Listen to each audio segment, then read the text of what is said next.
Welcome to studio one news.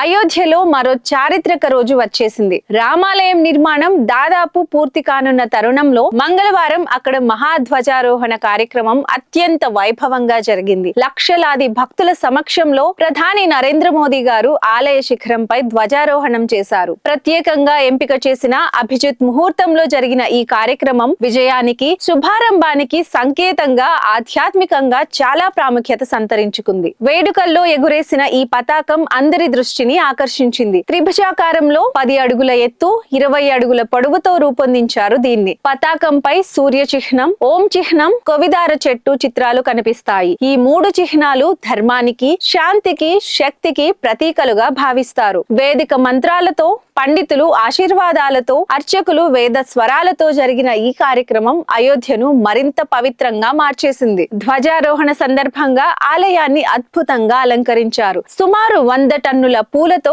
ఆలయ ప్రాంగణం మొత్తం పుష్పాల ప్రపంచంలా మారిపోయింది. గులాబీ, చామంతి, కనకాంబర వంటి వందల రకాల పూలతో చేసిన అలంకరణలు భక్తులను మంత్రముగ్ధులను చేశాయి. అయోధ్య నగరం మొత్తం దీపాలతో వెలిగిపోయింది. నగరమే ఒక దేవాలయంలా కనిపించింది. దేశం నలుమూలల నుండి వేలాది భక్తులు అయోధ్యకు చేరుకొని ఈ చారిత్రక క్షణాన్ని ప్రత్యక్షంగా చూసి భావోద్వేగానికి గురయ్యారు. చాలా మందికి కళ్లలో ఆనందాశ్రువులు కనిపించాయి. దశాబ్దాలుగా ఎదురు చూస్తున్న రామాలయ నిర్మాణ యాత్రలో ఈ ధ్వజారోహణం ఒక కీలక మైలురాయి. రామవాడి ప్రారబ్ధ స్వామి గారు సహా అనేక ఆధ్యాత్మిక గురువులు కూడా కార్యక్రమానికి హాజరై భక్తులకు ఆశీర్వచనాలు అందించారు. అయోధ్యలో జరిగిన ఈ ధ్వజారోహణం కేవలం ఒక ఆచారం మాత్రమే కాదు, రామాలయ నిర్మాణం పూర్తయ్యే దశలో ఉన్నట్లు చెప్పేందుకు సంకేతం. ఇది కోట్లాది భక్తుల విశ్వాసానికి, ఆధ్యాత్మికతకు, భారతీయ సంస్కృతికి ఒక గొప్ప ప్రతీక. ఈ రోజు జరిగిన వేడుక రాబోయే తరాలకు కూడా